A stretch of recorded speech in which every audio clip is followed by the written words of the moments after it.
Piers, I'm now joining here too. Got the WCN crew. How do you like it so far? I'm enjoying myself. The salt mine was fascinating. The co-working space here where the event is held is nice and cozy. You know, that salt mine, that was proof of work, man. They dug a hole. It was a big hole. That was proof of work. That was proof of, you know, a hard life, basically, the way that the tour guy explained how it was to get the salt out of there. But yeah, it was pretty intense, and it was very deep. I think the echo chamber is probably my favorite part. That was pretty intense. And it's hard for us to describe it, but imagine that rabbit hole you go down when you discover crypto, but you see it in a physical form, and at the bottom of it is a lake with little boats. Is that a good description of the salt mine? Oh, absolutely, absolutely. So at the bottom, you know, when you really reach the bottom, you're just immersed in cold water. It's quite horrible, but it's fun. Well, I'm sad I missed it, but I was recovering from HCPP. It was amazing. Yeah. It wasn't, as in not just, you know, nightlife or whatever, but just great experience. Oh, not just nightlife? Not just nightlife. Yeah. Oh, sure. We know what's going on. No, as in, I mean, ladies and gentlemen, he's has been exposed now. Crypto Raptor is only interested in the nightlife of the conference. I mean, it wasn't just that part that wiped me out. It was like, you know, talking to some incredible people again. I mean, Crypto Couch last year was amazing. It was brilliant this year. We interviewed some absolute blinders. Hey, Ben, get involved. No. Here's Ben is leaving. He doesn't want to talk to you. Yeah, so I'm glad that I kind of I relaxed, but I'm so sad I missed the salt mine because I was really looking forward to it. So I have to look at lots of pictures. Yeah, see, and these conferences are, of course, a bunch of nightlife, right? That is a big part of it. Well, that's networking. So basically, in a short form, you could say that part of the reasons the conferences are there is so that you can meet the people in physical realm that you talk shit to on Twitter all day. Yeah. Yeah. Come at me, bro. And like in real life though, in the conference situations, no one's as aggressive as they are. Oh, like, come on. Are you serious? Imagine that. Imagine that. You mean the people with the avatars, pseudonyms of avatars. Huge teeth ripping off shitcoiners are not that aggressive when you meet them in person? I would have never imagined that. They're all very fluffy, very fluffy. Very fluffy, yes. But, you know, actually yesterday in the salt mine, I was just talking to a random peer, right? And all of a sudden he's like, yeah, I'm this and this guy on Twitter. He shows me his avatar. All of a sudden I'm like, oh, that's you. Yeah. It's fantastic, right? Yeah. We engage with these people in cyberspace forever, right? And then we meet them in meet space, and they're just regular dudes. Yeah, it is. You almost put them on not a pedestal, but because they're only an avatar. And I like it when I meet someone who I've had a real disagreement with, or I don't like, and then I'm talking 15 minutes, get along really well, and then I find out who they are, and I'm like, oh, do I still hate you? Or I'll just carry on. Ben, how's it going? Very good. Sorry about that. I had to go to the toilet. I was watching the talks, and I was like. So the way they position the cameras, I was kind of trapped in a corner, and Peter Todd was talking. And in order to go to the toilet, I'd have to like walk, like almost step on his toes to get out. I was thinking, God damn, I was sat there like this. So no, I had to rush to talk, but now I'm okay now. So yeah, good. Recovering from the Get Wrecked party. Yeah, so like on the schedule, we had the Get Wrecked party yesterday. Well, a little wrecked. Did you get a lot of wrecked? I followed the instructions, which is get wrecked. So, but like having a Get Wrecked party at the beginning of the conference. I left you guys at 1 a.m. So how late? Estimated time of departure was? Oh, I don't even know. It got to that point where I have no idea what time it was. So it was late. It was late. Yeah. I flew in. Fun though. Nice place. Nice people. Friendly. Safe. It was great. It's a good place. Yeah. I got in last night at probably about 1:30, I think. So it was on the same flight as Adam Back and Dominic Frisby. Got back to the hotel, and Indy was like, well, let's go for a drink. So we had a bottle. And then had another bottle. We dragged Theo down. Really? I wasn't the one drinking. Yeah. I was just watching them drink, and I was taking responsibility for them in the hotel lobby because they were like, getting a little loud. I said, okay, guys. Oh, yeah. And it was late as well. That was a late one. And I also introduced you to the how to properly use the technology of a corkscrew. Yes. Oh, what? Oh, God. Yeah, because It is very advanced technology. he was a little bit inebriated and he couldn't quite open the next bottle properly. I was like, no, you're not using the lever. You don't put the lever up first. Oh, put the lever down yeah. first. Yeah. It was, Then we went through the hand movements, and I was wondering what he Maybe, was doing. maybe all that complexity's worked into it for that reason, to stop you from. Yeah, maybe that's an IQ test, and if you cannot pass it, you should not Yeah, continue. but why'd they drinking. make it such a sharp object then?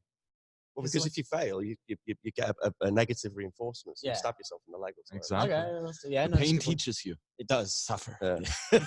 Actually, one of the last wine bottles that I drank was I didn't have the corkscrew, and so I was very confused. I'm gonna get that open, but I had, of course, like my working tools with me, and so took a regular screw, screwed that in, and then with some pliers, just ripped it out, and it worked. It worked. There's a trick where you get. I think you Can kind you of. say the shoe thing? Because Yeah. I've never. Cause I've never seen it. the only done. time, all I've seen is somebody put a Why do you wall have in a a. shoe and a water. hole in the wall. So there's like a wine technique where Yeah. you bang the shoe.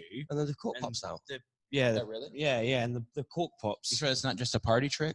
I think it's mean, not. like It's a- not I think a that's trick. fake news. It's someone who's sitting. that It's all, science? the suggestion always comes from someone at the back of the room Yeah. who's not going to be splattered by red wine when they go. No, you got to do it harder, mate. Yeah, I see. So It's similar to like when you have a bottle of champagne and you take a knife and you oh yeah, yeah. you and kill people the top. take the entire top of the bottle off. But that actually works. That's a lot of fun. That does, yeah. Oh. So what talk are you really looking forward to? Oh, that is a good question. Peter Todd just talked about the dishonesty of devs. I didn't watch it yet, but the recording will be up actually Yeah. on the WCM. That's Yeah, nice. he gave the same talk at Prague, so it was a lot of it was about signing work that you do on GitHub or other things, and nobody really does that, and Okay, you know, yeah. nobody is checking that, and you just gave some examples of how you could put, you know, small things or I think things that have actually happened before, and nobody checked it, and so you know, yeah. but yeah, that's interesting. Auditing code. I mean, because particularly in the free and open source community, we're like, yeah, it's free and open source. You know, we can audit the code. It's safe. And then, like some of the libraries I use, these dusty old libraries, which I don't know who's using control of that library. I don't know what code they're injecting into it. And then to actually go in and then audit the code yourself, like if the code's being used enough, then you kind of assume that somebody else has audited it, and they would flag up if there's any problems in the code. But if everyone's assuming that, then nobody's auditing it. Well, that goes back that's to the problem. that goes back to what someone said last night. Trust, don't verify. Yeah. That's So pretty instead funny. of trust, don't verify is actually what most people do, Yeah. and they just find someone they think is smarter than them and trust what they say, and then don't verify. But you That is a form of verification, though, isn't it? yeah, No, it yeah. is, verification it by You vet proxy. your sources, and So I think it is. I think that we just need to come to terms with what that really is. Mm. You know what I mean? It's like, And- doctor, can you verify this? Exactly. And what happens now is more than when that messes up. That when that messes up, we have someone else that wants to come on. No, sure. When that messes up, then you have someone to blame rather than blame yourself for trusting them. You see what I mean? I think Yeah. now is more like, oh yeah, but this guy fucked up, and like I'm buying pitchforks. Who wants one? And I think You that know? that's the you know the reason why we have the don't trust verify is because people want to be in complete control, but there are still people that don't want to be in full control. They want someone to shout at that's not themselves. So I've made plenty of silly private key mistakes in the past, and I've only got myself to shout at, but I would have really liked to have been shouting at someone else. Well, Or like isn't the original? Isn't it to trust is good, to verify is better? Yeah. Rather than I think don't that's trust, the verify, original one. Yeah, And that's that kind of makes more sense. What's the one Yeah. about control that comes from the control one, right? Yeah. Well, that's the original Control is German good, term. but power is better, or power is. Or, In German, it's Vertrauen ist gut, trust is good, Kontrolle ist besser, control is better. Yeah. And I think that really does make more sense, because there's inherently trust when you run someone else's code. I mean, Always. it's their code, like they wrote it. Yeah, so there's always going to be an element of trust. exactly. And even if you read everything in that code, I know you didn't write it, you didn't know the design decisions behind it and all these rationales that go into it. So ultimately, there's always inherently trust. Yep. And you're trusting us right now by watching the World Crypto Network. You haven't verified our identities. We have no idea what we're talking about. What we're talking about. So far. take all of the, verify anything that we say. So, I mean, trust is very much entangled in Bitcoin. So game theory, John Nash, when he first started creating game theoretical experiments in RAND, the first one was on the prisoner dilemma, and that was how do you do a trade without having to trust the other person, and then the logical, so the trade, which was you've stolen a diamond. So the thought experiment is that you've stolen a diamond, you find a buyer for the diamond, but obviously you don't want to meet each other. So you decide, you arrange that you're going to leave the diamond in a certain place, and he's going to leave the cash in a certain place, and then you'll phone each other and you'll tell each other where the things are, and then you'll go get the cash and he'll go get the diamond. And afterwards, so that's the scenario. Afterwards, what do? Do you go and get the cash and then leave the diamond? Because he might not leave the cash, so then you lose the diamond and the cash. Or do you not leave the diamond and just go and collect the cash? In that scenario, if he doesn't leave the cash, you've still got the diamond. So the logical, rational thing to do is to always mistrust the other player. Now that concept, those game theoretical concepts have always, and I mean, you're a card man, aren't you, with cards? So always mistrust the other player. And all this stuff comes from like blackjack, and so you always mistrust the other player. That's the rational thing to do, and that was then taken into markets. It was taken into the whole consumer model. So the rational consumer should. Who's on the panel, ladies and gentlemen? We are at a conference live. On the One panel. of us is on the panel. Oh, no. Let's check. I'm gonna go check. I'm gonna go help. You might get in trouble there. No, I'm not in trouble, lady. It's not. Theo, get your ass on the panel quickly. You got to talk. Right, so let me carry on with my rant. Yeah. So Okay. Checking the schedule. yeah. So the rational thing to do as a consumer is to always mistrust, always. And that's that kind of like, don't trust anyone, homestead kind of idea. But actually, humans have a capacity to trust each other, and that's okay. To remove trust is a much better scenario. So if you can have a trade, and that's what we're trying to do in Bitcoin, that's what people are trying to do with dark markets. If you can trade something and remove trust completely, then it flips that kind of game theoretical experiment on its head.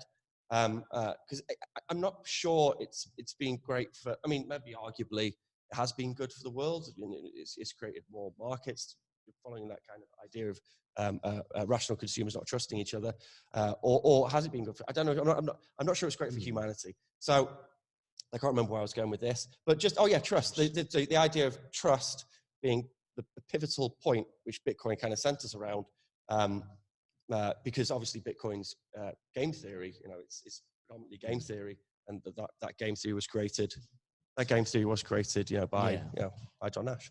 And it is true though that you have to. There's almost everything you have to trust in. I mean, like you trust that the bus driver isn't going to, drive into a wall and on purpose, or you trust that your internet's not being snooped on, or Trust is fine, man. Like, you live in a little village, and then you trust your neighbors. So, when you have your grandparents, and they say, "Oh, we used to leave our doors open all the time," and they had they were so much more relaxed and friendly with each other, and they trusted each other.